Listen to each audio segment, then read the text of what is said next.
Hi, I am Tabitha, and I am an interactive history educator.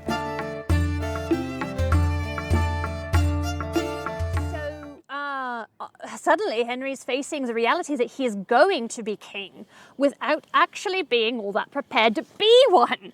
And that actually is very important because it shapes a lot of the politics of Henry's time. Henry immediately, the first thing he does is he marries Catherine of Aragon. Catherine of Aragon was Arthur's wife. There's some speculation that Henry had a crush on her anyway, and so that just kind of helped with the whole storybook affair that he's wanting to have. But in any case, he marries Catherine of Aragon. Catherine of Aragon is a princess of Spain. She has been raised to be a queen. Her king has died. She's going to marry the next person who's going to be king. This makes sense to her. So they get married, and he is crowned King Henry VIII of England after his father dies. Henry and Catherine have a daughter named Mary. Mary is born in 1516, which is only about 4 years after their marriage. Catherine of Aragon is pregnant several more times, but none of these children survive their infancy. Many of them do not survive the pregnancy. So Mary is the only child of the king and queen at this point. And Catherine is getting beyond her childbearing years by this point.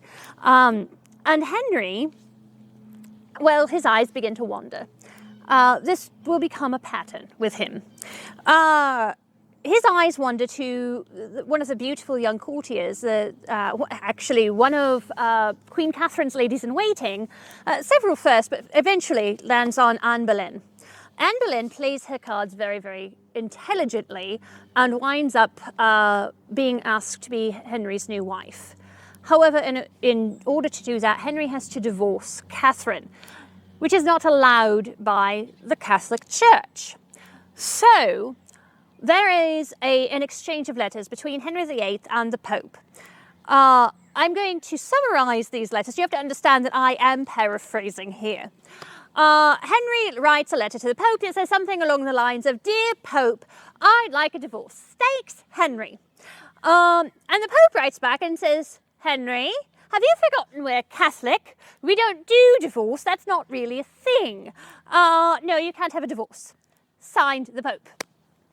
Henry writes back, again paraphrasing, "Sorry, I didn't mean a divorce obviously. We're Catholic. Of course I didn't mean divorce. I meant an annulment. You see, she was my brother's wife, so it's not really a real marriage. So we can have it annulled. It didn't actually count."